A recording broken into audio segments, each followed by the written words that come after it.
Tamister.com viewers எல்லாருக்கும் வணக்கம். இப்போ சினிபாஸ்ல தெரிஞ்சுக்க போற சினிமா இன்ஃபர்மேஷன் என்ன அப்படினு பாத்தீங்கன்னா திருட்டு VCD அப்படின்றது இப்ப ரொம்ப நாளாவே பெரிய பிரச்சனையா இருக்கு. ரீசன்ட்டா ரிலீஸ் ஆன சண்டமாருதம், தமிழுக்கு என் ஒன்றே அழுத்தமும் இந்த மாதிரி திரைப்படங்கள் அநேகன் திரைப்படம் இதெல்லாம் ரிலீஸ் ஆகி தியேட்டர்ல ரிலீஸ் ஆன அடுத்த நாளே திருட்டு VCD வந்திருக்கு அப்படின்ற பிரச்சனை உருவாச்சு. சமத்துவ மக்கள் கட்சியோட முக்கியமான ஒருத்தர் வந்து இந்த இதெல்லாம் வாங்கி போலீஸ்ல கொடுத்திருக்கார் அப்படின்ற தகவலும் வந்தது.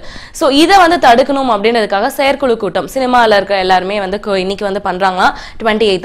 and இது மட்டும் இல்லாம இன்னொரு முக்கியமான விஷயம் என்ன அப்படினு பாத்தீங்கன்னா சரத்குமார் தான் சினிமா இதுல வந்து தலைவரா இருக்காரு. சோ அவர் வந்து சண்டமாருதம் திரைப்படத்துல ஒரு நல்ல முக்கியமான ரெண்டு கேரக்டர் பண்ண வில்லன் ஹீரோ ரெண்டுமே பண்ணிருக்கேன். வில்லன் கேரக்டருக்கு வந்து நிறைய பாராட்டுகள்லாம் கிடைச்சிட்டு இருக்கு. தொடர்ந்து அடுத்தடுத்த படங்கள் அடுத்தடுத்த டைரக்டர்ஸோட நடிக்க போறேன். and இது மட்டும் இல்லாம இப்ப இருக்கிற ஹீரோயின்ஸ் நிறைய பேரோட ஆபாச படங்கள்லாம் வந்துட்டு இருக்கு.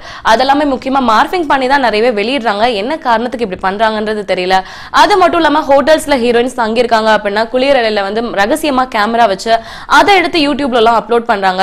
சோ இந்த மாதிரி நடக்கிறதெல்லாம் தவிர்க்கணும் அப்படின்றதுனால இன்னைக்கு அந்த கூட்டத்தை இது பண்றாங்க. இதனால ஹீரோயின்ஸ் எல்லாம் ரொம்பவே பயத்துல இருக்காங்க. அவங்க எல்லாம் கொஞ்சம் காம் பண்ணி இந்த கூட்டத்துல இதுக்கான முடிவை கண்டிப்பா எடுப்போம் அப்படின்னு சொல்லி தெரிவிச்சிருக்காங்க. நல்ல முடிவு எடுத்தா சந்தோஷம் தான். இந்த மாதிரி சினிமா இன்ஃபர்மேஷன் நீங்க தொடர்ந்து அப்டேட்ல அப்பப்ப தெரிஞ்சுக்கணும் அப்படின்னா Tamister.com தொடர்ந்து பாருங்க.